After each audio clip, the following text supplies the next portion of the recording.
Since I've been here, we've really dramatically improved the quality of our services, and we've been really trying to focus on security, cleanliness, and reliability, because those are the three core things that are important to people in order for them to even consider riding Dart. And also, are we going where people want to go? What I always say to people, you've probably heard me say this before, but what I always say to people is that we are in a long-term relationship with our customers. Like, we want to court them, we want them to love us. And at the end of the day, we want them to be with us for life, right? Yeah. And so we need to figure out how we do that. In the United States, when you have a light rail line, you have these massive surface parking lots that become a huge barrier between the surrounding neighborhood and our platform.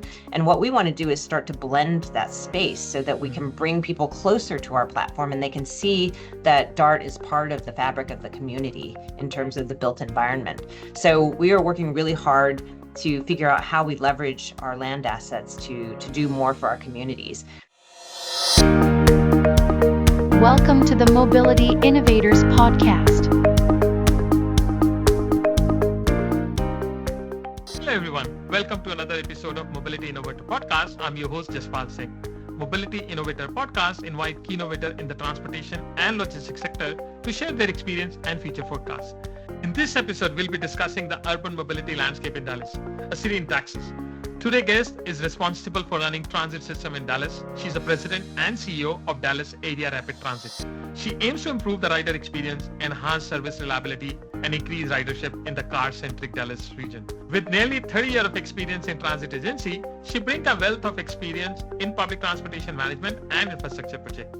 Prior to joining DART, she held key leadership position at Los Angeles County Metropolitan Transportation Authority, LA Metro, where she worked as a chief of staff and deputy chief innovation officer.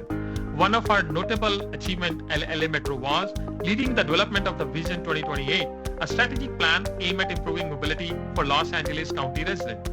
Before her time at LA Metro, she played a crucial role at Denver Regional Transportation District, where she managed a project like Flatiron Flyer Bus Rapid Transit, which significantly boosted ridership. I'm so happy to welcome Nadine Lee, President and CEO of Dallas Area Rapid Transit. It's now time to listen and learn. Hello, Nadine. I'm so happy to have you on the podcast. Thank you for taking time out from your busy schedule. I know it's a lot going on in Dallas, so thanks for taking time out on Thursday evening. Of course, Jaspal, it's always a pleasure to talk to you. Thanks for having me. Great. So why don't we kickstart something with your personal journey?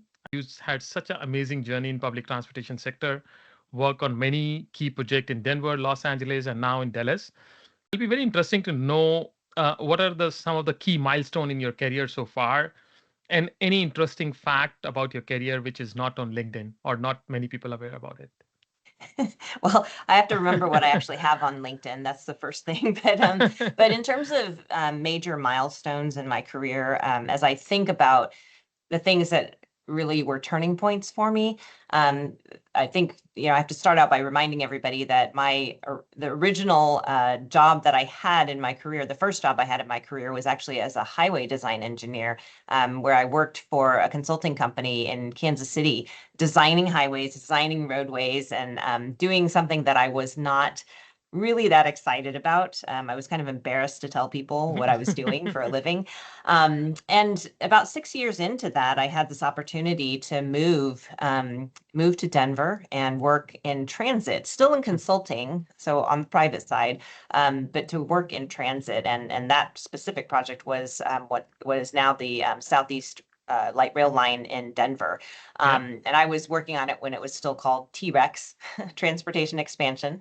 But that was a really important point in my career where I made this decision to go work in transit. And I really haven't turned back since. So I did that for a few years, starting in 1998. And then in 2006, the Fast Tracks initiative passed. It was a ballot initiative that was designed to fund the light rail expansion and transit expansion in the Denver Metropolitan region. And so at that point, I thought, wow, if I could get a job in the public sector, that would be amazing. And so at the time, RTD, the Regional Transportation District in Denver, because they had this huge program, they had to hire project managers. And as you probably know, government doesn't pay as well as the private sector. Yeah. And so, a young upstart like me, I was willing to work for next to nothing. And so, so I applied for a job, they made me an offer, and it was really exciting because, back in that day, I didn't realize that, in the private sector, I was not likely to be able to, lead a big light rail project, the way I would have wanted to. But going into the public sector, I was able to do that. Like there were so many people, 10 years older than me at that time who were running these big projects, and they weren't going anywhere. They weren't about to retire or anything. So it was really important for me to move into the public sector so that I could actually manage projects and be that decision maker on these transit projects. So what happened then was I ended up getting assigned to a bus rapid transit project. So it was, a lot of people when they think about big transportation or transit expansion programs, they're thinking a build out of light rail or commuter rail. And I had this, the one bus project and all of fast tracks, which, the bus had no tracks, right? So it was always sort of the redheaded stepchild of the fast tracks program. But what I used to say was it is the biggest major corridor investment in fast tracks that is not rail. So it was like my selling point. So it was kind of like this mission for me to sell the BRT project when everybody was focused on rail. So it became this really interesting way to craft storytelling. So that made a big difference for me in my career. And then just as my BRT project was opening, the BRT project is now known as the Flatiron Flyer, and it is a really successful BRT project in the Denver metro area. It serves Denver to Boulder, that route. But as soon as we opened that, I had this opportunity to go work at LA Metro in the Office of Extraordinary Innovation.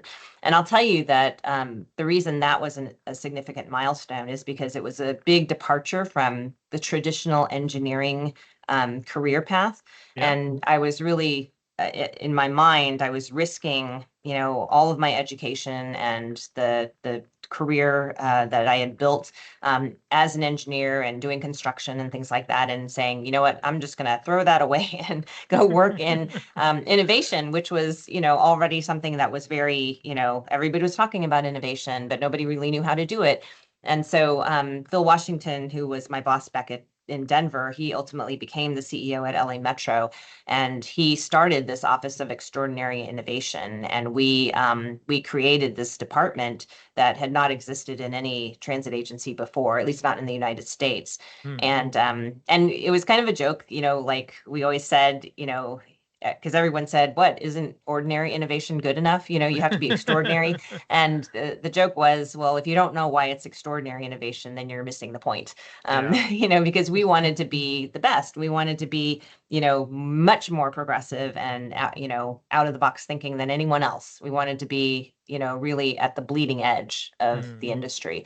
So we had a startup department, did a lot of really interesting things, and ultimately, I think that set me on a path to become the chief of staff at LA Metro. Which then, of course, when Phil Washington decided to leave Metro, I was positioned to apply for the job as CEO of DART, and fortunately, the progression of all the things, the cumulative effect of all the things that I learned at those major milestones in my career, I think added up to becoming the CEO of DART. Oh, that's amazing. And I would say extraordinary journey, starting from a highway engineer to a CEO of a public transit company. And it's good you move from highway to public transit because we are friends. Otherwise, we would have been fighting with each other. But it's good now we are friends. Well, now I'm not embarrassed to tell people what I do for a living. And now you feel proud. But at the same time, I feel highway is also important because buses use those roads, and it's everybody is important. We tell people we need everybody, but the share of public transport should be more and travel. But what a journey. Thank you so much for sharing. And I think a couple of important points which you mentioned is taking risk in life. Sometimes you need to jump in for unknowns, leaving your engineer career and thinking about let's go for innovation, which is more management side, but it all pays off.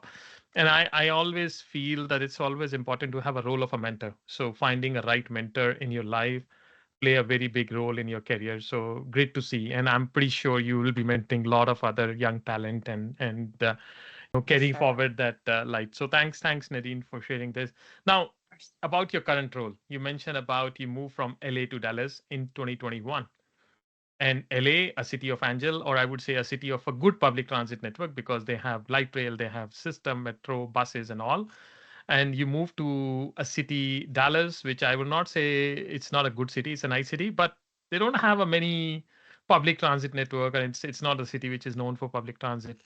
And top of that, you moved during the pandemic time, which is not the right move, where people were just holding on what they have. Again, you took a risk, unknown jump.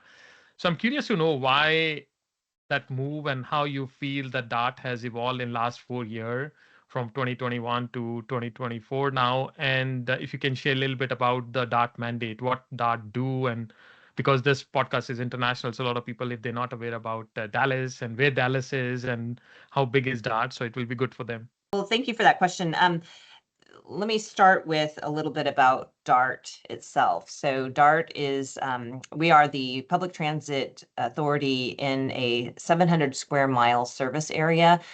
We cover 13 cities in the North Texas, what we call Metroplex, which is all of the cities within the Metroplex. And we directly operate the bus and the light rail system. We also run a microtransit system, which is contracted service. We run a commuter rail system in partnership with Trinity Metro from Fort Worth, which is also a contracted service. And then we also run paratransit, which is contracted. So we run the full spectrum of transit modes here.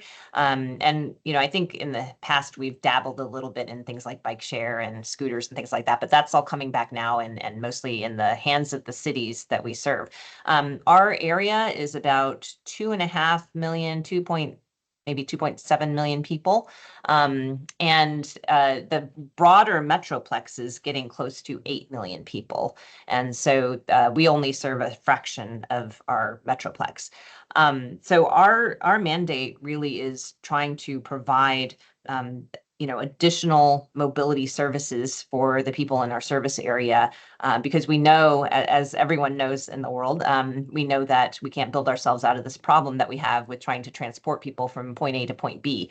And so we are doing everything we can to improve the services for our customers because we know that transit is the best way to move people. Yeah. When I came here, I think you asked me a little bit about, what drew me to DART in the first place. And I'll tell you that, the DART board of directors, when they were recruiting for a new CEO, they were very thoughtful about what they wanted to accomplish with their new CEO. And so even their job description was very, very clear about wanting to improve rider experiences. And so, I mean, as the story goes, when the recruiter first called me, there were a couple of jobs that he was recruiting for, and he told me about each one of them. And I was like, I'm not interested in moving to Dallas, so don't bother, don't bother telling me about that job. And because he's a good recruiter, he said, well, let me just tell you, because I think you might be interested in this. And so he started talking about how this board was, very interested in improving rider experiences, and they're very interested in leveraging transit and all these things. And, there were enough things that were in alignment with what my philosophy was for transit that I was like, all right, send me the job description. I'll read it, but I'm pretty sure I won't be applying for that job. And so, of course, as the story goes, I mean, at every step of the way, I kept being very skeptical that this is something I would really do because I didn't want to move to Texas, didn't want to move to Dallas. But in the end, I went through 4 interviews, and at every turn, they kept surprising me by saying all the things, that were very, very much in alignment with all the things that I've always wanted to do. And I remember telling my colleague at LA Metro, who I had worked with in the Office of Extraordinary Innovation, I said, everything we always talked about doing at LA Metro can be done at DART. It's possible at DART because the potential is there. There's alignment, the planets have aligned. So they offered me the job. I took the job, obviously. So moved here. And what I came into was an organization that, of course, during the pandemic had to decide how it was going to be functioning. And with the uncertainty related to revenues and things like that, DART had offered a voluntary retirement incentive program, and the result of that was that over 350 people took that incentive program. And so we were down about 500 staff when I first came. And that's Wow. 500 out of, at that time, 3,700 people. So, quite a few people, about It's a huge 15% number. of the population of employees. And with that retirement program, we lost a ton of institutional knowledge. And so I had to rebuild. I had to rebuild the staffing. But in order to rebuild the staffing, I had to lift a hiring freeze that had been put in place because we were uncertain about our revenues. I had to hire an almost entirely new leadership team. I restructured the leadership of the organization, made it flatter. So I have a lot more people on what we call our leadership roundtable, which is the executive team. There's about 12 of us, instead of 4. So the decision making is much more inclusive than it used to be. I hired, people of all walks of life with all different perspectives on how to do our business. And really, I think, we've rebuilt the organization and we've stripped away as many unnecessary obstacles as we could. We've tried to empower our staff. We've asked them to rise to the occasion, to contribute their ideas. So, our organization is very different than it was when I inherited it. I think people are much more excited and empowered to do their best work. And I'm proud of that because, it's not just me, right? It's the people who I've hired on the leadership roundtable who also share the same philosophies on empowering staff. And so it's really something that we're quite proud of right now. And so we're just getting started. And so I feel like, we've gotten ourselves to the point where I think we're running a pretty well-oiled machine at this point. And so I think, I don't think anything can really stop us at this point. That's amazing. I would say the best night for the CEO or a leader when you feel your team is very empowered and they have a common vision and then they're working toward to achieve something greater. So I think the best that's the best place for the CEO. And you said a very strong line in the beginning, which I loved and I should use many places. It's like transit is the best way to move people. There is no other way to move people. So that's It's transit. true. But it's really great. And I feel it's the destiny which take you there. Like you said, you never want to come to Texas. You were saying, no, no, no, no, no, I don't want to interview. But then, hey, here you are. And not only you join, but this year is also special for you because you are reappointed as a CEO and president of DART. So congratulations first for that. So it Yes, means thank you. you love the place. So you're not leaving soon. So which is again interesting. And what you mentioned is it's very important to think about the future and long-term plan. And in recently, DART has released their 10-year strategic plan. And I really love the line. I watched the video and read the report. It's very interesting. And the point you mentioned about where DART go, economic opportunities happen. So it's not only about moving people, but also creating life, creating wealth for people, creating job opportunity for people. So can you share a little more about the strategic plan and why it is important for DART now to have that strategic plan and what you want to achieve? Yeah, thank you. So the strategic plan, we call it point B because we're trying to get people to point B. And so our strategic plan is centered around the concept of leveraging DART as a strategic economic and regional asset. And it's because we are a mobility asset for people. Our region is about to welcome 4 million more people. So that's 50% more people in the next 20 years. And so if you do the math on that, it's about 200,000 more people a year. So we don't know where they're going to go. Right now, according to the model, they're projected to go to areas that are not served by transit. But as we've been tracking the influx of individuals to our area, they are actually starting to reside in the areas that are served by transit. So that's actually very positive. But what that means is we need to provide more and better services for the population because right now we have what I would call a very low ridership given the number of people who are in our service area. I would love to see our ridership in the 500,000s a day or close to 1 million a day. That would be, that's something that we'll have to build up to. But right now we're carrying, I think, less than 200,000 a day.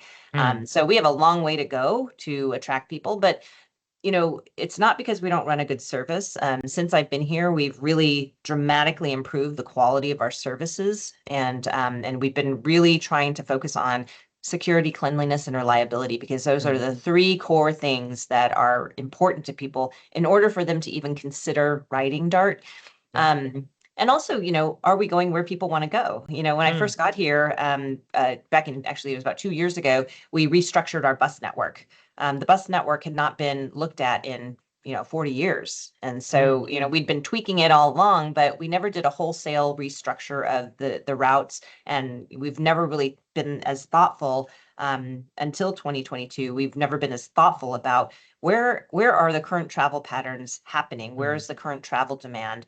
And how can we restructure the bus network to capitalize on the areas where we can capture the best ridership, but also provide that coverage service that everyone needs, right? So that people have access.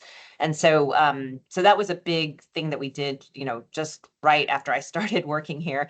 But building off of that, we know that we can leverage our bus system.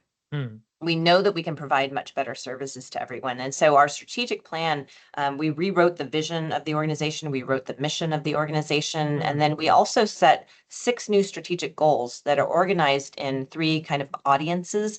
The first audience is our workforce. We want to empower our employees to do their best work.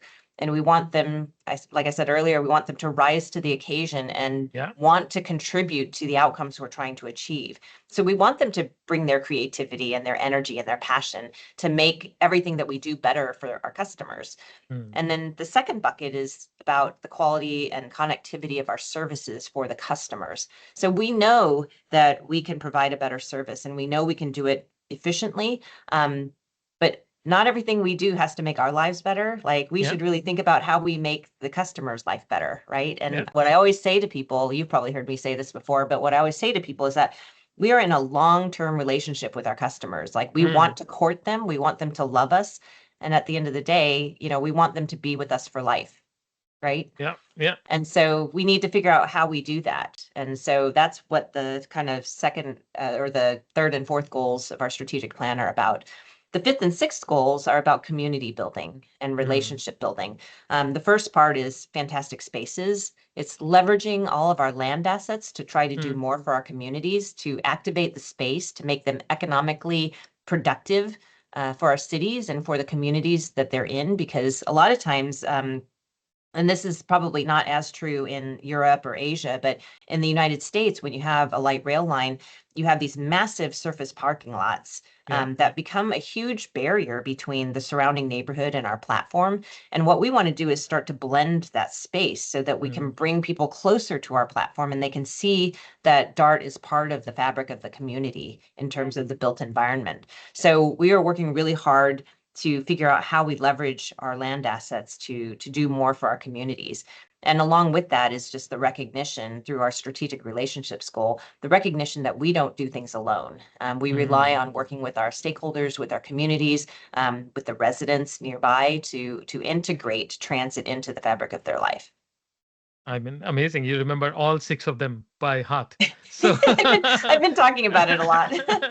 So that shows, you are so committed, and all of those points are really important. What you mentioned about the first is always employee, because like we say, happy wife, happy life. It's like happy employee, happy customer. So that's very important. And taking customers' points, having empathy for your customer is very important, because sometimes we say, hey, we are running the service, they are not coming, but it's not. The service need to serve them.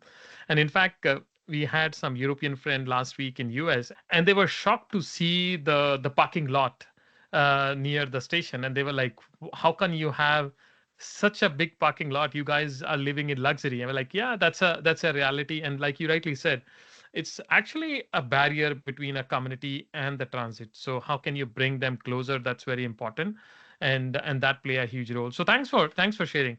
And one important point you mentioned about the population of Dallas is growing, and it's really growing fast. I know many people in my network who moved to Dallas, and they love the city. They didn't love the transit yet, but I'm pushing them to use more. So hopefully we will increase the ridership. But can you share some update about the DART major rail project? I know you love BRT more, but rail is also equally important part. I mean, you are building two lines, Silver Line and D2 subway line. So can you share a little more about those rail line? And what are the biggest hurdle you are facing in terms of timeline and budget and how you're addressing them? Because in today's world, any infrastructure project needs a lot of efforts. Yeah, infrastructure projects, particularly in the US, I think are very challenging, and we have lots of financial constraints.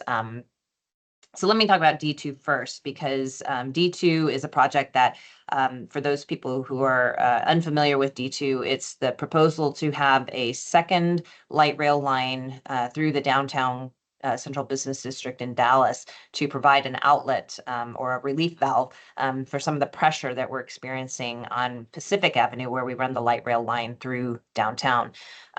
So it was about a 4-mile project proposed to be subway. And of course, there was a lot of excitement around the idea of having, a metro, right? And everybody likes grade separation or grade separated rail lines because it's much more efficient to run.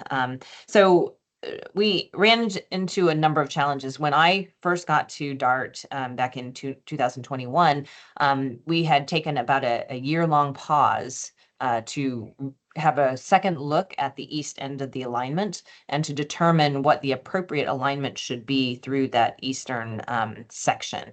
And there were some questions about, how a subway, daylighting a subway in our Deep Ellum neighborhood might affect, the values of Yeah. the Deep Ellum neighborhood and all the things they were trying to do to connect Deep Ellum to downtown. So right now, Deep Ellum is to the east of I-45. It's kind of where US 75 and I-45 kind of converge, and sort of I think they call it 345 too. But it was a big challenge. And so the city council in Dallas had, asked us to take a pause on that. They spent an extra year exploring alternative alignments. And then at the end of that, it was just really unclear if there was really any big champion for the project. And for me, I know you mentioned how much I like BRT and buses more than I like rail.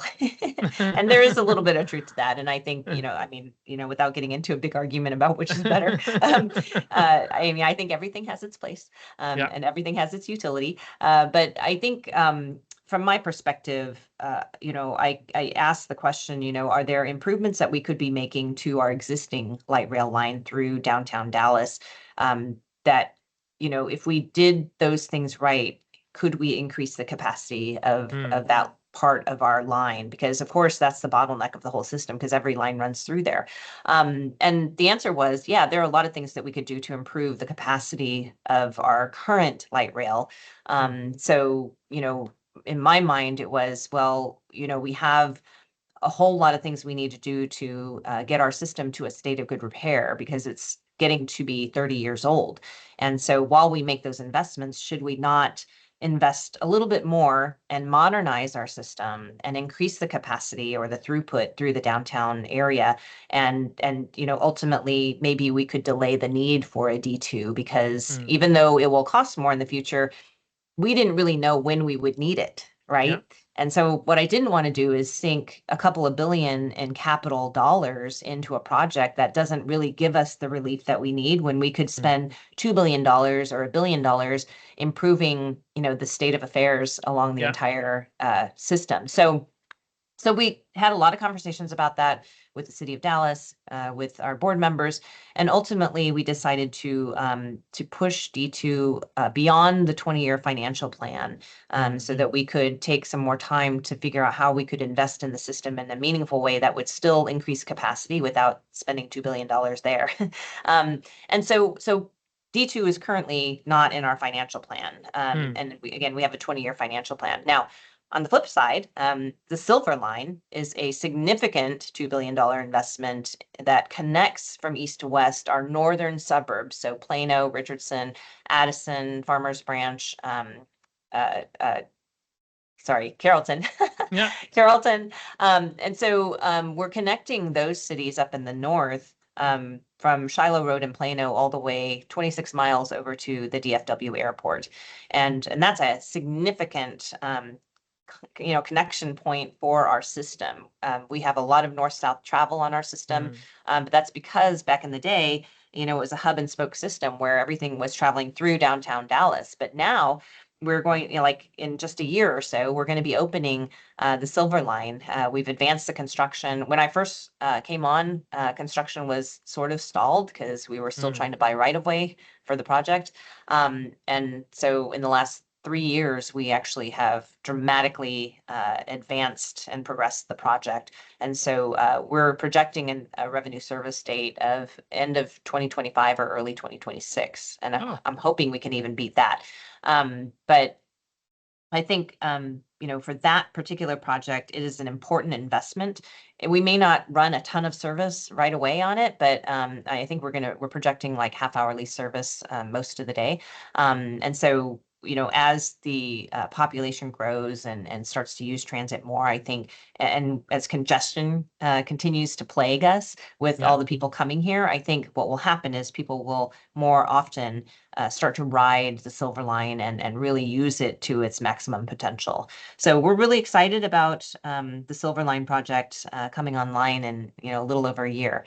And in terms of the hurdles, there's always something, right? Like there's always something we didn't discover. It's the unforeseen things that we don't plan well for or can't plan well for. It's nobody's fault, but it's always our problem. And so, I think what we want to do is just keep our eye on the prize, which is getting to that revenue service date.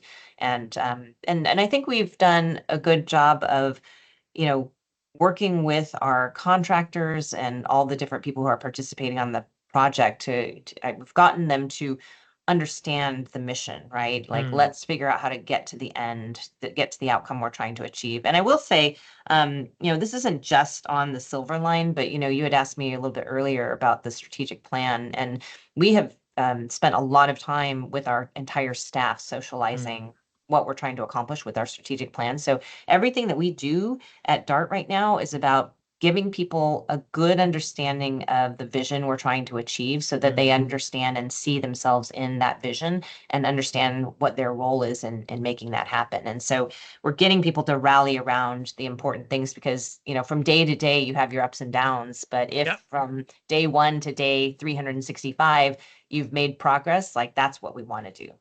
Yeah, that's most important is where you are achieving, what's your destination and how you're achieving that. And I agree, not all the day can be same. Some days you have up, some day you have down. The important thing is just keep moving and delivering. Exactly. And like you mentioned, when you came in, the project was stall, but you move forward, and now within 3 year, wow, now we are looking how to launch the project. So it's great. And I think as a leader, it's also important to say no. So when you saw that project is not bringing return, it's not really benefit the people at large. So why not use that money for doing something else? But not saying like, no, no, no, we plan it and we need to spend and we need to do this. It's as a leader, it's very important to make those choices. And sometimes you need to say no to things if you really want to grow. So thank you for sharing. And I think probably you can teach other leader how to kickstart the stall project and take them to the finish line. So which is very interesting. Yeah, well, it And is kind of interesting because just this morning we had a groundbreaking for our equipment maintenance facility for the oh, Silver Line. amazing. And Dee reminded me that we had actually previously had 2 other locations proposed for this facility, and it's now in Plano at the end of line. And so, it's just a reminder that, we from day to day, sometimes we don't realize, that we're progressing, right? Because Yeah, it's like, yeah. no, we're going to have it here. No, wait, we're going to have it here instead. Oh, wait, let's try this other place. So I think, we have to often, I think everyone in the industry should often look back at the things we have accomplished because we don't give ourselves that grace and we're not kind enough to ourselves because public transportation is hard. It is probably Yeah. one of the hardest industries to work in because everybody has an opinion about how we do Oh, our yeah. jobs and nobody's ever happy and we never have enough money. And so we have to kind of celebrate our successes whenever we can. I always say the toughest job I have seen is the CEO of a public transit company. You need to cry alone because you are facing challenges from outside. At the same time, you need to keep the moral high and move forward. So thanks, Nadine, for for your service and doing this. And now I know you also love to write. You wrote a very good article in Passenger Transport in 2021, and I know you really feel excited about it because you send it to people and say, hey, this is what I believe, how transit should work. And there were some three key points which I actually picked from your article. One is that you mentioned about and you rightly said all mode has its importance, so all the regional transportation partner need to work together to the best and the highest use, and we need to adjust the transit frequency, schedule and route to meet the demand. So it's not necessary to say that frequency need to be very high, but depending on the demand you need to adjust and you need to provide service. And I think the third point, which is in your strategic plan, is to put a laser like focus on existing customer retention. I mean, it's good to look for new customer, but if your bucket is leaking, whatever water you're putting in, end of the day, the bucket will be empty. So it's very important to retain those customers and they should become your lifelong. So like you mentioned in your strategic plan. So can you share a little more about why did you wrote that article and what exactly comes to your mind? And then how can transit agencies evolve themselves to retain and attract new riders? Because as a growth, like you mentioning, now you're investing in capital projects, so you want to attract new riders and all. So how the transit agencies can evolve themselves to stay relevant in this changing world? Yeah, that's a great question. So a couple of things. First, when we talk about leveraging all modes to their highest and best use, not everybody rides transit, right? Hmm. And transit doesn't work for everybody, and that's okay. But what I want the industry to get away from is this idea that we have to have modal competition. We Hmm. see it at all levels, right? There's the car versus transit. There's bus versus rail. There's, all kinds of competition that really are not answering the right question, Hmm. because every mode has utility for a particular type of trip. And so the question then becomes, what is the appropriate mode for whatever trip you're trying to take? And Hmm. how have we really improved that mode so that it's possible for you to take it by that mode? We've made it super easy in the United States specifically. We've made it super easy for people to drive cars Yeah. and to drive them fast and to park them wherever they want. And Dallas is probably one of the biggest offenders. If you were to come to downtown Dallas and stand on any street corner, you could probably see at least two or three, like 9 or 10 level parking garages in Hmm. downtown Dallas. And downtown Dallas is not that big. We're severely overparked.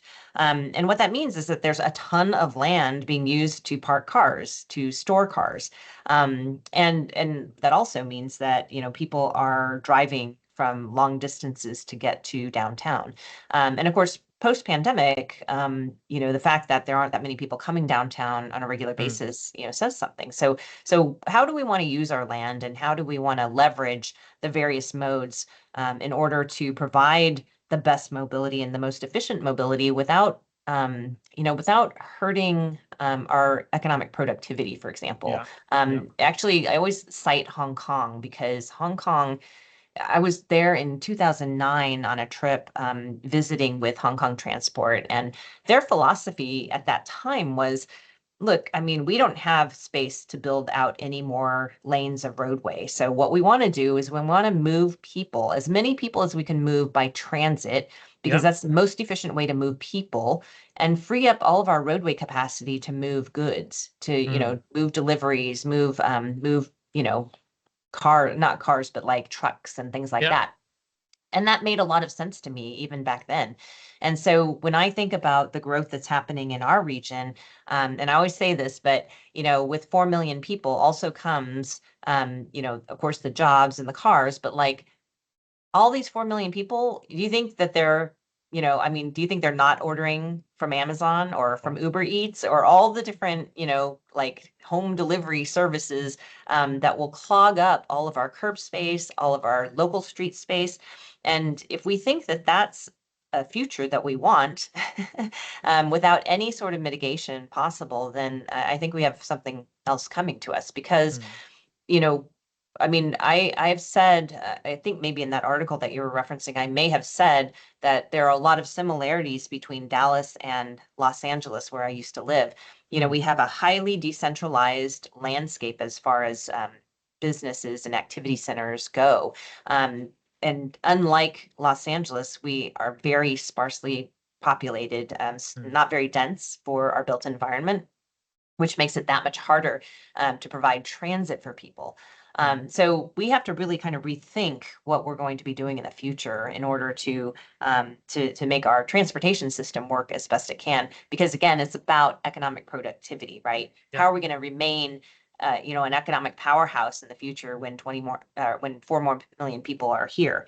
Now, so that's about how we talk about leveraging each mode for their highest and best use. As far as frequencies and schedules and routes specific to the bus system. For Dallas, for our DART area, we could be providing a ton more bus service and make it much more useful to the people who are riding it. I don't particularly think that an hourly bus service is useful to anybody. I don't even think a half-hourly bus service is useful to people. And so when I think about the convenience of the automobile, you don't have to wait half an hour to get in your automobile and drive somewhere, right? It might take you half an hour more because of the congestion, but the truth is that nobody has to wait to get in that vehicle. So why do we make people wait as long as we do? And especially in a place like Texas where it's super hot in the summertime and it can be super cold and icy in the wintertime. Yeah. And nobody should have to wait half an hour. That is part of the beauty of having microtransit because that's more demand responsive. But to me, there's an opportunity here to leverage our bus system so that it actually produces a lot more potential for people to ride. It's much more available for people to ride, and it doesn't have to be, a high capacity rail line. This goes back to, highest and best use, right? A bus has much more flexibility in terms of the places that it serves. It's smaller capacity, so you don't have to worry about it always being empty. And if we do our job right, we can capture a lot more people on the bus, which, because the truth is that the ridership on bus and rail is almost equal here. And in most places, it's like 3/4 bus and 1/4 rail. Right. So we could do so much more on the bus side. And then on the customer side of things, I'm a big believer in treating our existing customers with the most dignity and respect that they deserve. I think there's a lot of rhetoric out there that I think unintentionally suggests that the riders that we have today are not important to us. And that we only care about people who don't ride. And to me, why would you ever do that? We have to produce a product that people are willing to buy. Yeah. And the way to do that is to think about our existing customers first, and customer retention is a much, much more cost-effective strategy than new customer acquisition. Yeah. And if we do our job right, people will come because it's such a great service. But we have to start with treating today's customers as well as we can. Yeah, no, that's very true. And what you mentioned about customer acquisition cost versus retention cost, it's very difficult to acquire a new customer. In fact, most of the automobile company, they show ads just to retain their existing buyer, not to attract new. It's So true. a lot of people think that, oh, BMW and Audi and all showing these ads to attract new customer. No, no, no. They just want to retain what they have and they just want to play with that brand value. So I think it's very important to do that. And in fact, something you mentioned very important, which is we need to use different mode for their highest use. And actually, I would say that is doing that. When the ridership went down during pandemic and you quickly pivot and you understand, okay, we need to change the frequency, we need to change the service, and we need to serve what customers are looking. And Dart launched this micro transit service called GoLink in partnership with Uber and Spare, which is very interesting. And in fact, I want you to share a little more about that partnership and why you think it's important for transit agencies to think about these micro transit services along with the fixed route line. Because, like you said, the biggest point for automobile is I don't need to wait. I just go down, switch my car, and go. But in bus schedule, you need to wait sometime for half an hour, and that's kind of a pain. So how you can reduce that pain for the customer for micro transit. So happy to hear more about what Dallas has achieved and how other agencies can learn from Dallas. Yeah, so GoLink is one of the largest microtransit services in the world, as far as I know. We In the have, world, okay. we have 30 zones where we operate microtransit. And the partnership with Spare and Uber is, and we also have a contractor now, Transdev, who's running our microtransit as well as our paratransit service. So this partnership that we have between Transdev, Spare, and Uber is that Transdev kind of operates the regular microtransit service, and then Uber serves as a backstop for when we don't have enough drivers and vehicles to respond within our 15-minute response time. So if we can't hit that target, then Uber is called to backfill that particular trip, which actually helps us keep our response times low. And Spare provides the platform for us to do this through GoPass and also through our call center. So it's a great partnership because like with a lot of other things, everyone understands the outcome we're trying to achieve. We have a performance-based contract with Transdev, so they understand, again, the outcome we're trying to achieve, and then they, through their expertise, help us figure out how to deliver on the promise of microtransit. Now, one of the things that I think is interesting about microtransit is that before microtransit happened, of course, we had things like call and ride and these sort of less like route specific services, which probably didn't work quite as well as they could have. But again, the technology wasn't there at the time. Now we have technology where, you can actually just call at a moment's notice. You don't have to schedule your service, 24 or 72 hours in advance, which is much, much nicer for the customer. And what I think is interesting about the advent of microtransit is that we've now created or we've now discovered a type of service that can fill in the gap between cycling and walking and a bus, right? Because there's a big gap there. And so what we're trying to figure out right now at DART is what's the level, the trigger level on microtransit that causes us to think, okay, now is the time to reinstitute a fixed route bus service. So trying to look at the data and the demand for trips and things like that to figure out where that tipping point is. It's probably not a trigger, it's a tipping point. So, we're looking at the data to figure that out. I think that, microtransit, GoLink, it has its place in our service offerings. It is an expensive service to run, but as a function of our entire budget, it's a small fraction of the entire budget. So it has its place in our portfolio of services. What we're trying to figure out now is how do we leverage demand responsive service where it makes the most sense, and how do we convert things to bus where it makes the most sense? And is that the right mix of service offerings that we have in our family of services? So there's still a lot to learn about it, and I think it's going to get better. We are just trying to figure out, how can we continue to evolve the microtransit service, because there are some questions about, what's the average length of a trip on microtransit, which is more designed for short trips, partially because we limit them to certain zones and zonal boundaries. But if there's a threshold at which, you see a lot less trips happening, maybe there's an opportunity to do something more like a distance-based fare and remove zonal boundaries. So there's some things that we can, iterate and explore and pilot to see if we can continue to make microtransit even better than it is right now. No, I think that's very important to continue to learn. It's not about just launch a service and I believe it will work, but idea is to learn from the data. And that's what, some of the cities are doing. They launch microtransit service and they see a lot of passenger are using particular route. They launch the fixed line service particular to that zone or area because you have a demand. So it's actually a data collection process and then use that data collection to launch the service. No, that's really amazing. And like I really like your point about learning and experiencing stuff. And also you are the chairperson of UITP North America division. And because of that, you get an opportunity to visit different city in the world. And you see like how public transit play an important role. You use the example of Hong Kong. I mean, it's way you cannot live in Hong Kong without public transit. They have no space for road, and the transit has 88% modal share. So it's play a big role. And I don't compare like every city should be like Hong Kong, but at the same time, every city need to evolve their own way.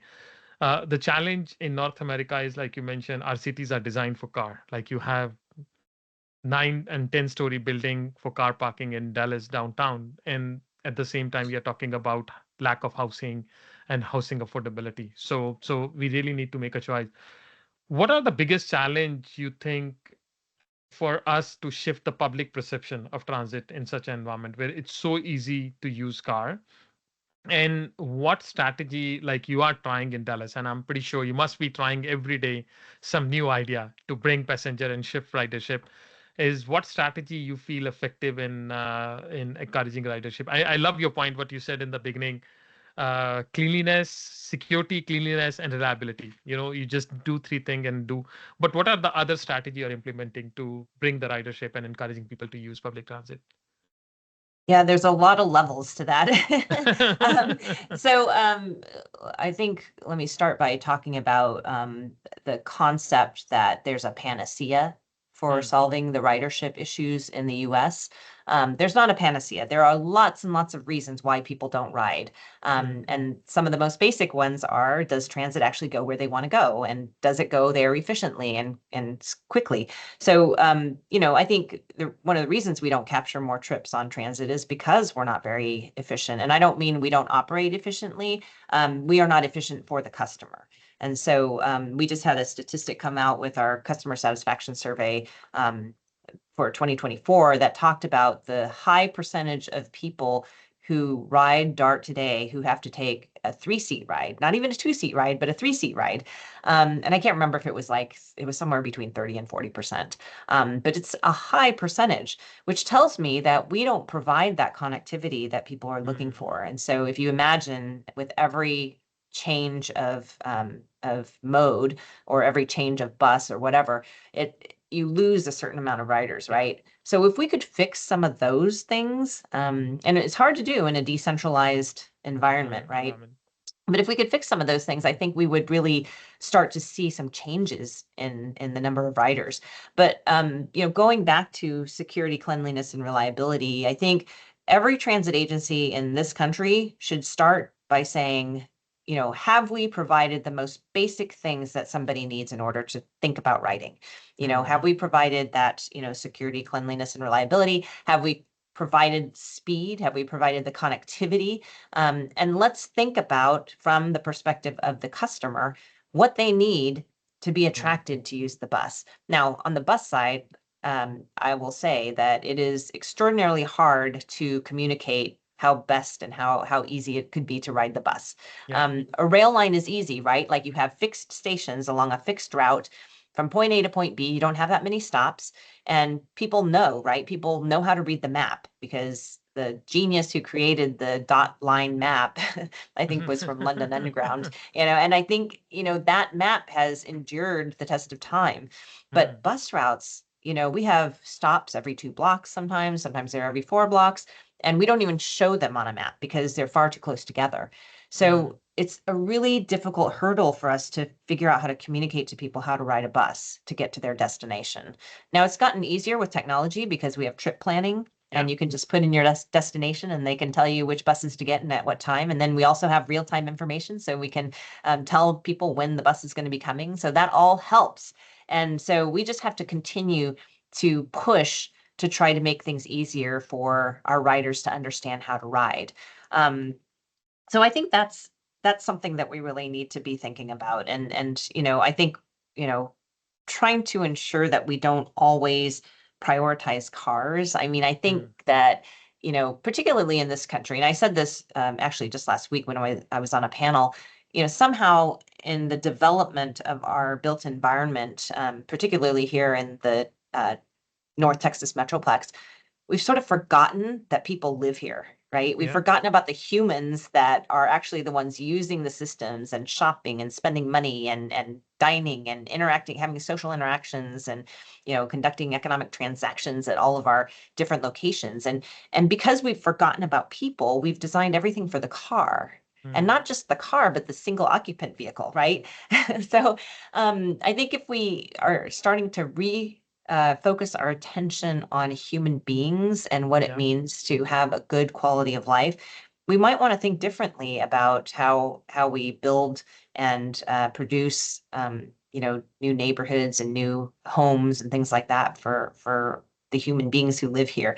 I know a ton of people who, they live here, but they've traveled to Europe and Asia, and they always talk about how great transit works there. And I'm like, yeah, you have to be willing to live in a much more dense environment, among people, Yeah, and there are reasons why there are great plazas in Europe, great places of gathering for human beings that have no cars in them, right? It's because they put an emphasis on people being around people. yeah. And so I think, if we start to talk about how to impact and improve ridership, we have to think about people first. Yeah, the human centric approach, I would say, is like how think about around human, not around vehicle, not around road and all. Is like how people can interact with each other. In fact, one of the speaker, I think it's what Jared Walker, who said this quote, and I really love it. He said, "Transit need density, and density need transit." So it's both way. So Yes. it's not one way street. It's both way. And I think what Dallas is doing, like you initially mentioned that example, now you're taking away that parking lot and converting into some kind of a development and reducing those barriers. In fact, I read the study done by University of North Texas, which shared the economic impact near Dallas light rail station between 2019 and 2021. And it was very interesting because it say the transit-oriented development in Dallas service area generated more than 1 billion in direct spending. And that's what people forget. If you live near to the transit and you have access to everything, it actually lead to more spending because you're saving money from that transport expenditure and putting somewhere else. So and it create money, it create new job. So I just want to understand what you mentioned about the transit oriented development initiative taken by DART and any lessons you want to share with other agencies which are looking, because I know SF San Francisco is looking to do that. New Jersey is now looking to do that. They are taking away some of those parking lot because that's a good land value and converting those parking lot into a community or housing or affordable housing. In fact, Paris is doing, Hong Kong is doing for a long time. So there are a lot of good example, but I want to understand how Dallas is doing and what are the lessons you want to share with others. Yeah, we at DART, we're really starting to think about how to leverage our land assets. And part of it is because, a lot of our cities in our service area are running out of space, right? And so they want to continue to grow and in some cases densify. Not everyone wants to densify. Yeah. But what I consistently see in our cities here in our service area are that they actually do want to activate space. And so when they are redeveloping, they're thinking about how to create an environment where people want to go and congregate, and spend money. Mhm. And I think it's an interesting phenomenon to know that long-standing suburban type cities are really wanting to be more urban. Not everybody, but a lot of them Yeah. do. And so for me, I would love to see DART become an economic development partner with our Mm. cities.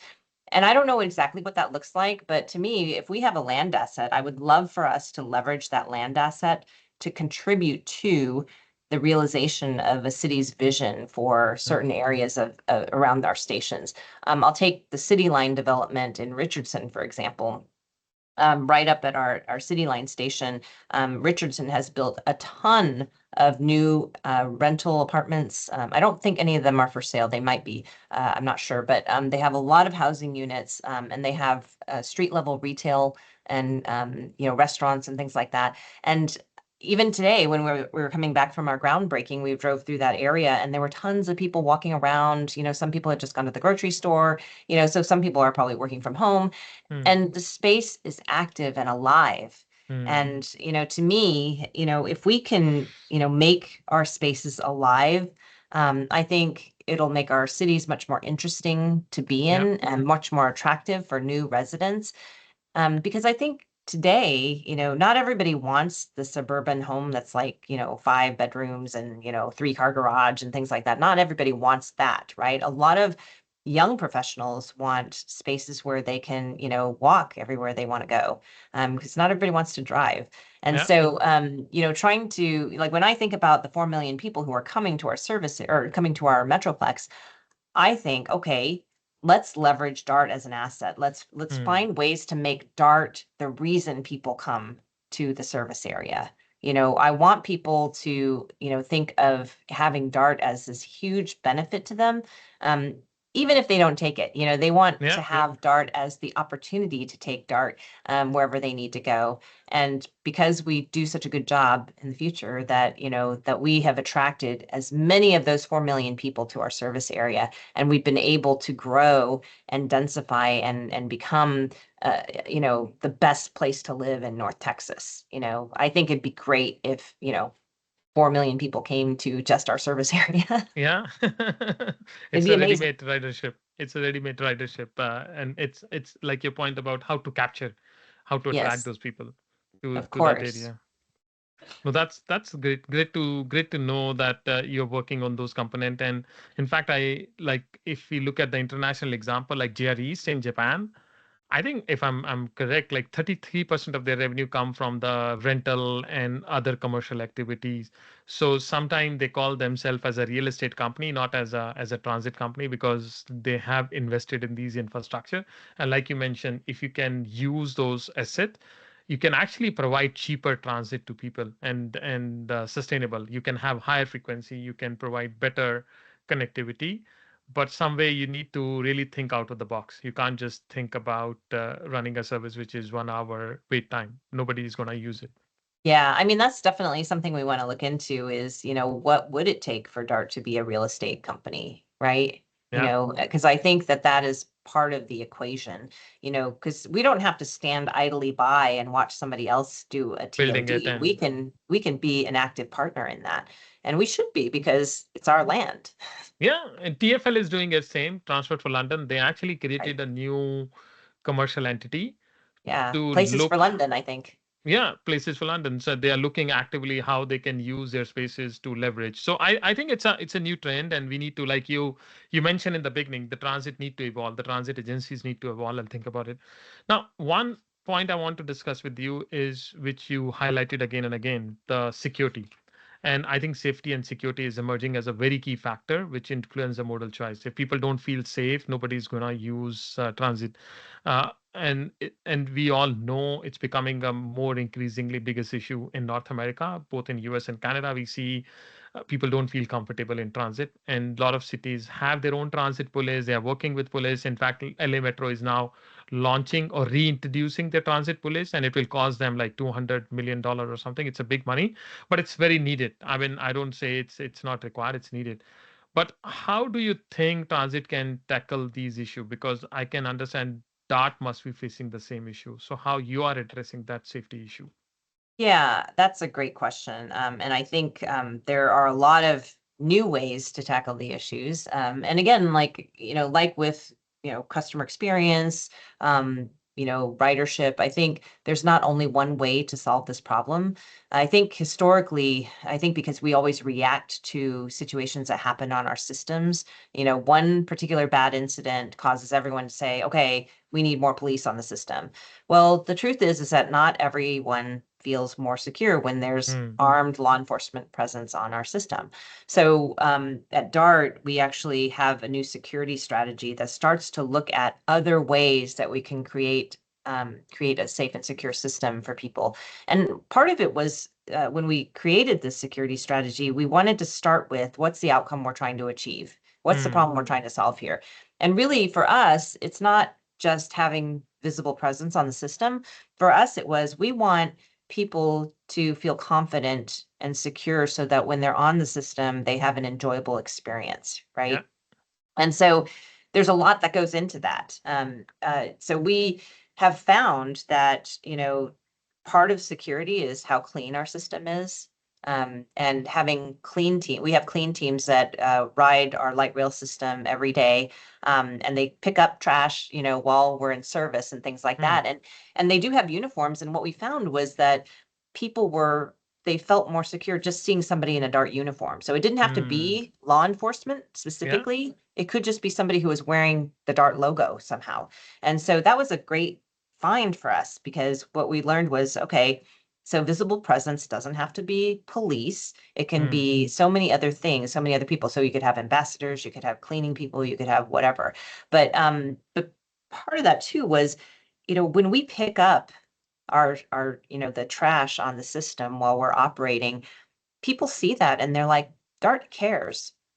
Dart cares about us as customers. And so we found that we got a lot of compliments, Yeah. people thanking us for cleaning up, because we're not just leaving things, because, sometimes if you don't, fix your whatever, your broken window, then people feel like you don't care about the Yeah. neighborhood, right? Yeah. So that's one thing we're trying to do, as part of our security system, our security strategy. The other thing that we're trying to do is to look at some really different perspectives on what it means to be secure.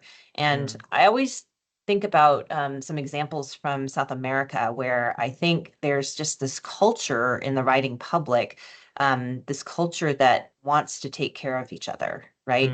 And so this isn't an elegant term, but it's kind of referred to as a culture of self-management on the system, where the riders want to hold each other accountable. The riders Yeah. think they think so much of the investment that they've made in their infrastructure and their services that they don't want anybody messing it up, right? So in South America, you can have a 5-year-old riding the system on his or her own, and the community watches out for him or her, right? And so to me, what would it take for us to create that sense of, A social obligation network. and commitment? Yeah, how do you create that social network? And it's a weird concept for people in the United States, right? This is not the way Americans work, but it doesn't mean it's not possible. So to me, we should really be working on that. It's not going to happen overnight, but we should Yeah. work on that. And the ways we can do it are, how do we communicate with people who are riding the system? And if you look at any of one of our trains or buses, there's a million messages posted everywhere about all the horrible things that are going to happen to you if you do something wrong, but if we take a page from Steve Martin's book, you remember him, he was actually in Stockholm, Yeah. and he works for Columbia University, and he does a lot of stuff in behavioral science. And what he says is, you have, 90% or 99%, however many percent of people who pay their fare, but all of your messaging is directed to the 5 or 10% of people who don't pay Yeah. their fare. Why not just thank people for being Yeah. honest and for paying their Yeah. fare, Yeah. And so to me, it's like, okay, let's figure out how we can message things in a different way so that people don't feel so on edge all the time. And maybe if we make them more comfortable on our system, they won't feel so agitated and, worried and, on the defensive. And so even little things like that could make a big difference. What about, human-centered design of all of our stops and stations and trains and buses?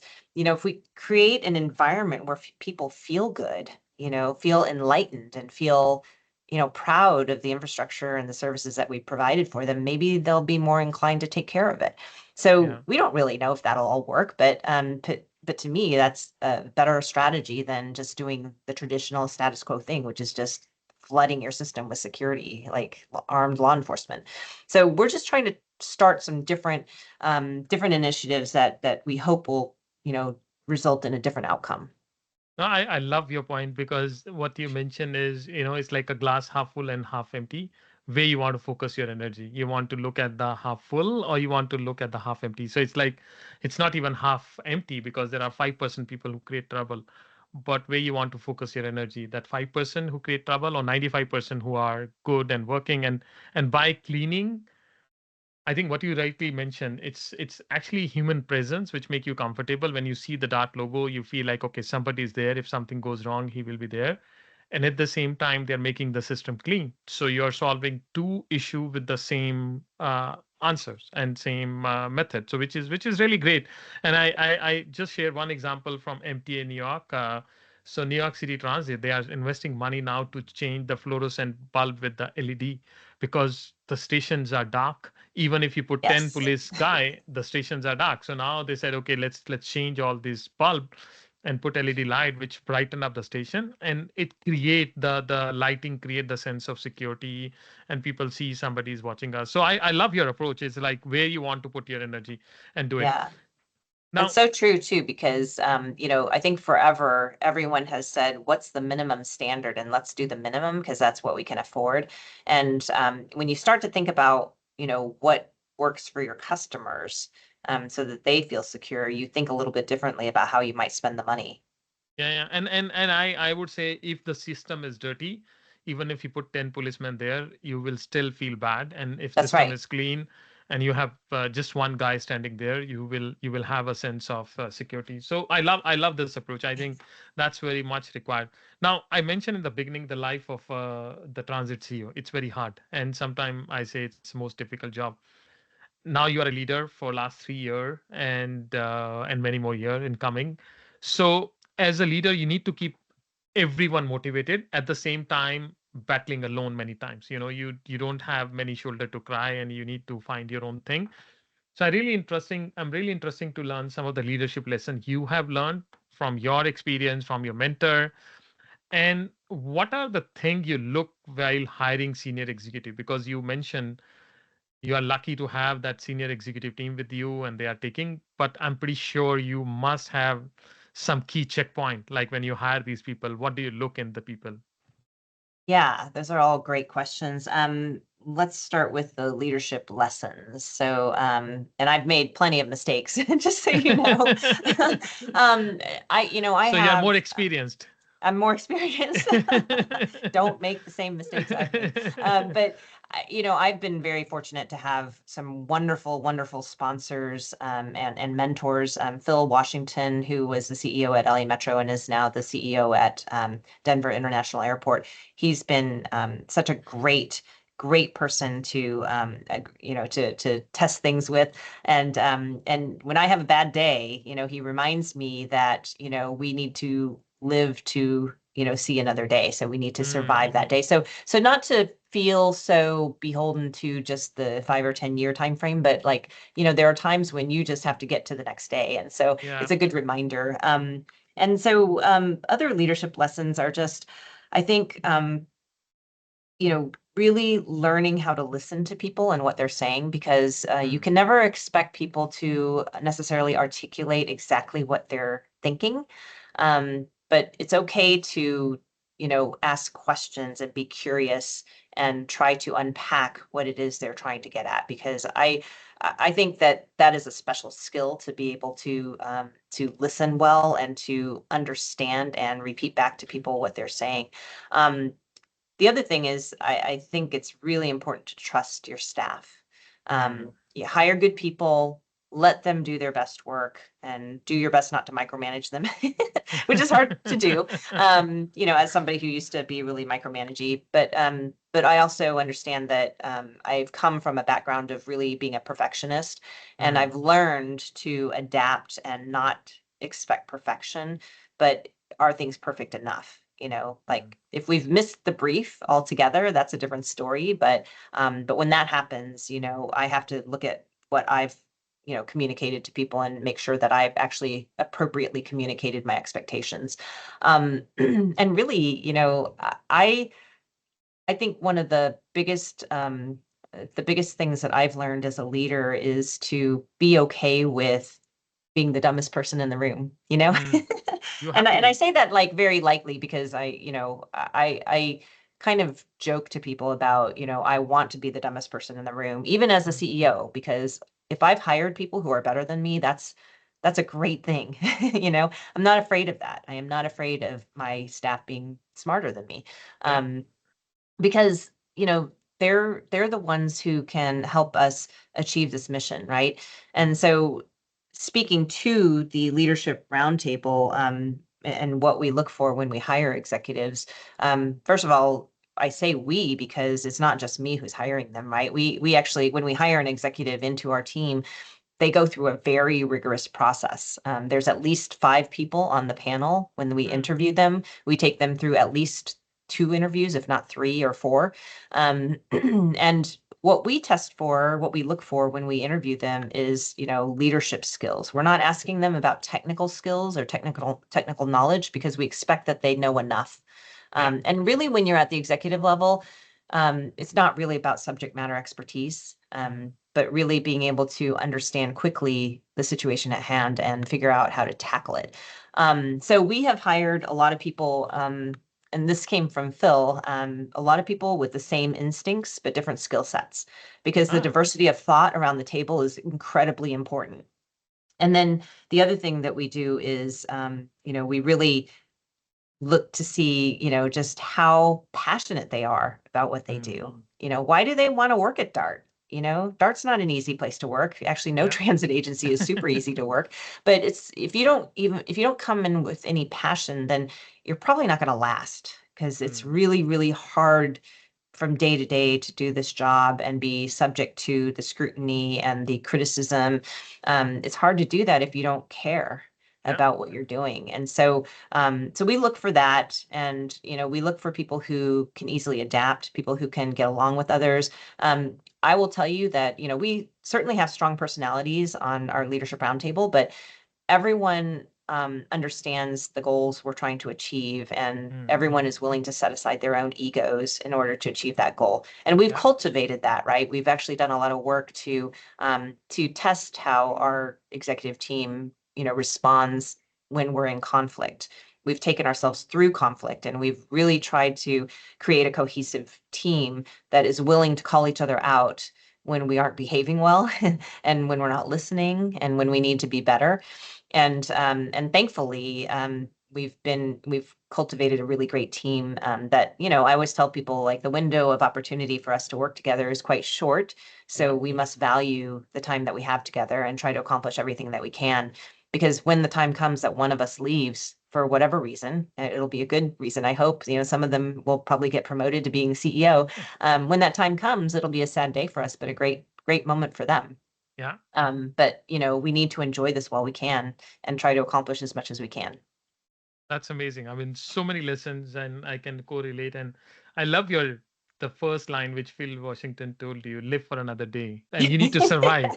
If you kill yourself and don't get a time to see the better times, so that's a most stupid thing. So you need to survive, and there is always. I always tell people, one, the pressure is a privilege. So if you are not pressure at your job, I mean, you're doing not anything interesting. So if you are pressure under pressure, you are privileged, because not everybody get that privilege.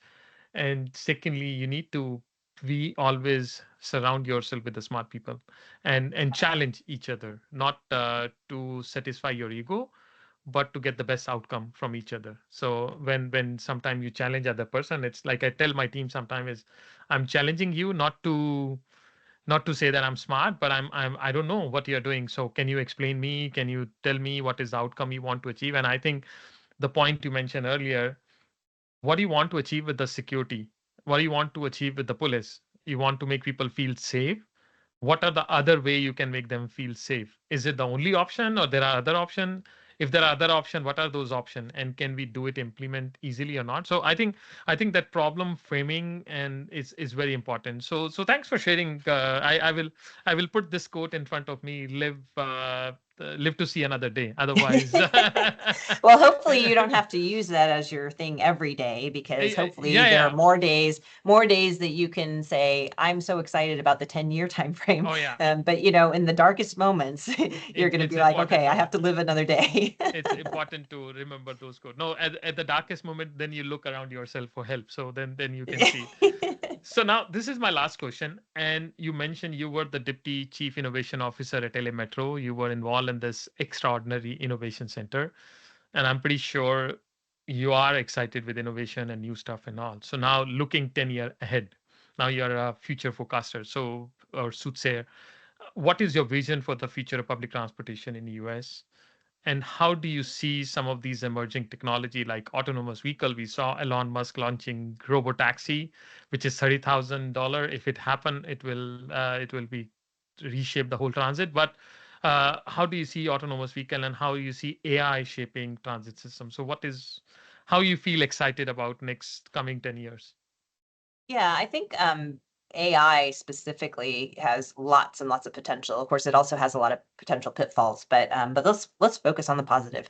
Yeah. So AI, I think, can help us comb through data so much better, and Mm, so much faster, and help us figure out like perhaps how to do modeling better, right? Yeah. And I think that AI, in conjunction with things like autonomous vehicle technology, can help us really vastly improve safety in the operation. I think that's a great opportunity there. I know that there's a lot of focus on autonomous vehicles for, circulators and things like that. Certainly that's, an opportunity. But I think we need to work with all of our cities to figure out, how do you want to use the space that you have? Do you Hmm. want zero occupant vehicle running around when you don't even have space for single occupant vehicles? Yeah. And like I think UITP always says, an electric vehicle traffic jam is still a traffic jam, an Yeah. autonomous vehicle traffic jam is still a traffic jam. Now, can we fit more like, can we get more capacity with autonomous? Probably. I remember experiments back in the 90s in the Southern California area where they were looking at, queuing vehicles up and platooning vehicles down the HOV lanes. And that Hmm. was back in the 90s and it never went anywhere. But that technology has been there. And so Hmm. how do we want to leverage that? And I think technology could really help us figure out how to charge for our services, how to price services. So there's a lot. I mean, AI is something that I think people are using, to look at behavior on the system. Yeah. Um, it's a little bit Minority Report like, which is not good. Hmm. So we don't want to get to the point where we're predicting that somebody's going to commit a crime, but I think if we're looking at the various attributes of I mean in Texas, because we have open carry laws and things like that, Hmm. like detecting weapons, I think could Hmm. be an interesting yeah, I got to be careful what I say probably, but but I mean, it's like, how do we use AI in the way it should be used, right? Yeah. And to me, combing through data, understanding travel behaviors, travel demand and things like that, I Yeah. think are really great opportunities. And so, we don't even know what's coming around the corner, because I Hmm. mean, how long has the iPhone been around? I don't remember, but not that long in the whole scheme of 2008. So things. it's 12, Yeah. 16 years. So it's not long ago. Yeah, exactly. And that keeps evolving even, right? And so, I know payment technology has evolved. I know that there has been technology around in fare collection for a long time where you could just get on a train and it automatically charges you. Yeah. There are a lot of things that we got to figure out, at least in the US application. I think Europe is way ahead of us on that, but that could be another way to do fare collection without, dealing with the hundreds of millions of dollars of investment that we've all spent to install our fare collection equipment and things like that. So who knows what the future holds? What I would really like to see in terms of innovation is how do we deal with cash paying customers? Hmm. Because not so much in Europe and Asia, but in the US and here at DART, 40% of our bus riders are still paying with cash. So to 40%. me, how do I make it really affordable? How do I get them to access discounts when they're still paying for one ride at a time and probably paying full price and having no mechanism for getting a discount? That's Hmm. something I want to figure out. And I don't know if technology can figure that out. Maybe they Yeah. can. I think it's both technology and policy issue, but I agree with you. There are a lot of we will see a lot of changes. We saw in last 14 years a lot of changes, and we will see more. And I think I tell people autonomous vehicle. We already have autonomous technology, which is rail, and it's working very well. In fact, today, JR East announced they are launching Shinkansen, which is their high-speed rail, driverless. So there'll be no Wow. driver in those train which are running like 300 and 400 kilometer per hour. So imagine the technology has advanced, and we don't need to just depend on these single vehicle and do.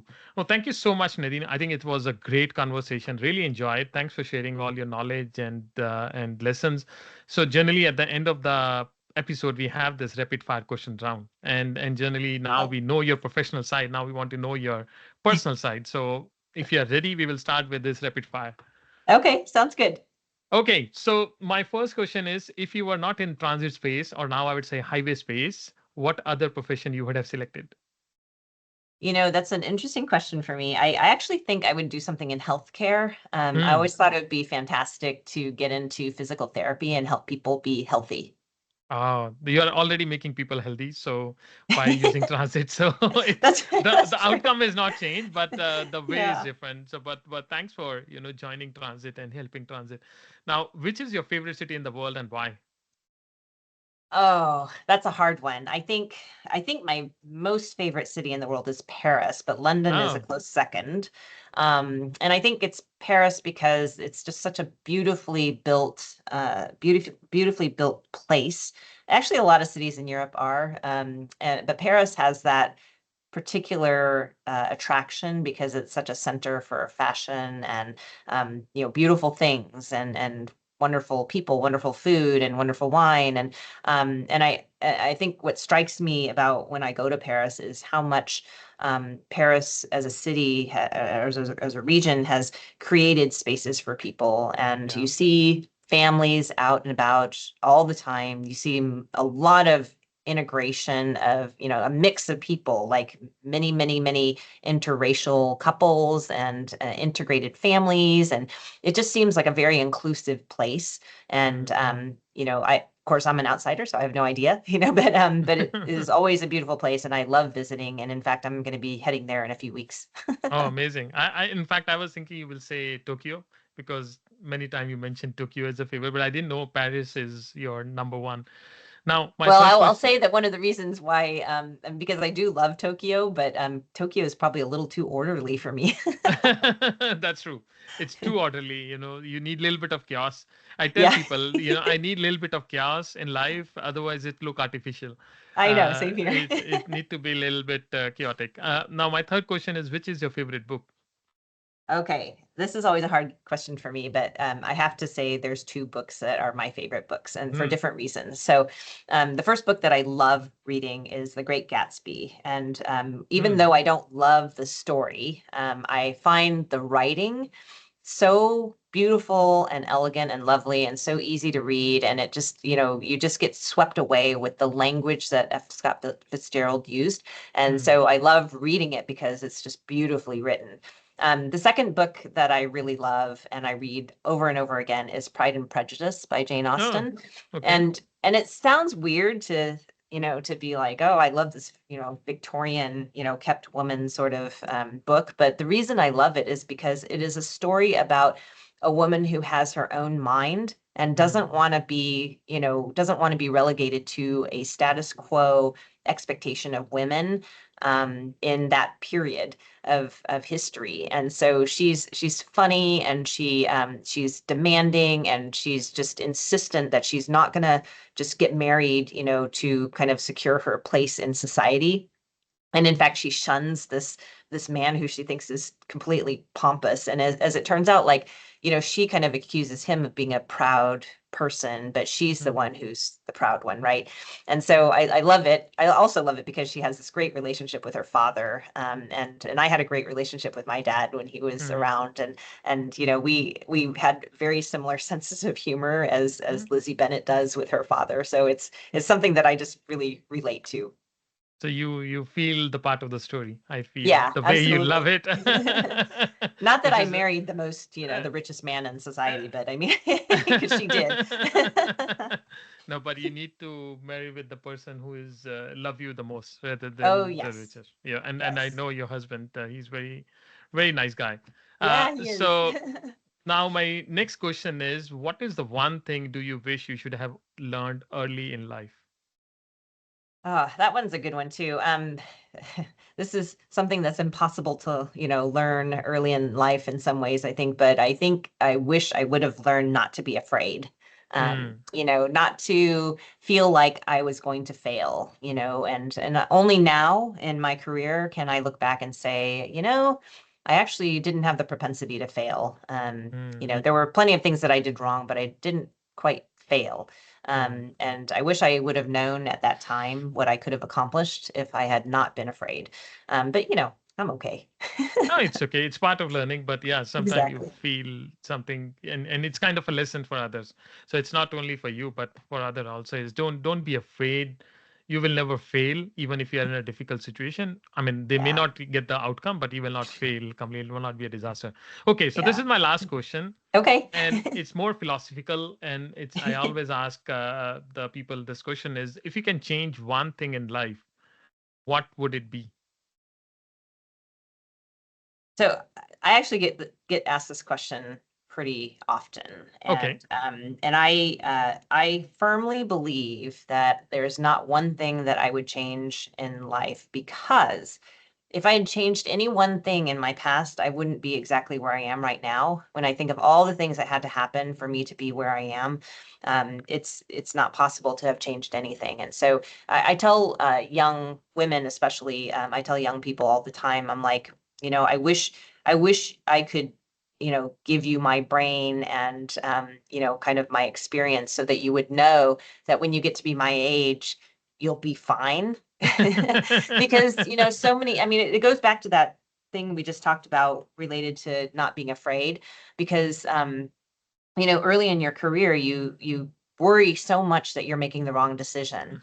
And, now looking back on my career, I can say it's not that I ever made a bad decision. I was fortunate that, I didn't fail in anything, but I feel like if I had known then what I know now, would I have still done the same things? Yeah. I mean, maybe I would have been even more aggressive, Mm, with what I did. But but I didn't know then, right? But I can say that, every single thing that I did, whether it was a good decision or a bad decision, every decision I made led me exactly to where I am today. And I love where I am today. And so I can't say that I want to change anything. that's amazing. And in fact, I tell people, I recently read an article about deciding versus choice, so decide and versus choice. So you don't decide, you make choice. And that choice will take you to some level. And there is nothing good or bad choice. It's just a choice. You need to Right. fail your gut feeling and go forward and do it. No, thank you so much, Nadine. I really, really enjoyed and thank for sharing all your insight and love your conversation. Yeah, And likewise. wish you good luck with all your key initiative and the next year launch with the Silver Line, and a lot of fun, exciting thing coming in Dallas. Huh? Yeah, thank you so much, Jaspa. It was really fun to be on your show. Thank you. Thank you. Thank you for listening to this podcast. If you like this episode, please don't forget to give us a 5-star rating, as it will help us to spread our message. If you have any feedback or suggestion for this podcast, please feel free to reach out to us at info@mobility-innovators.com. I look forward to see you next time. Thank you.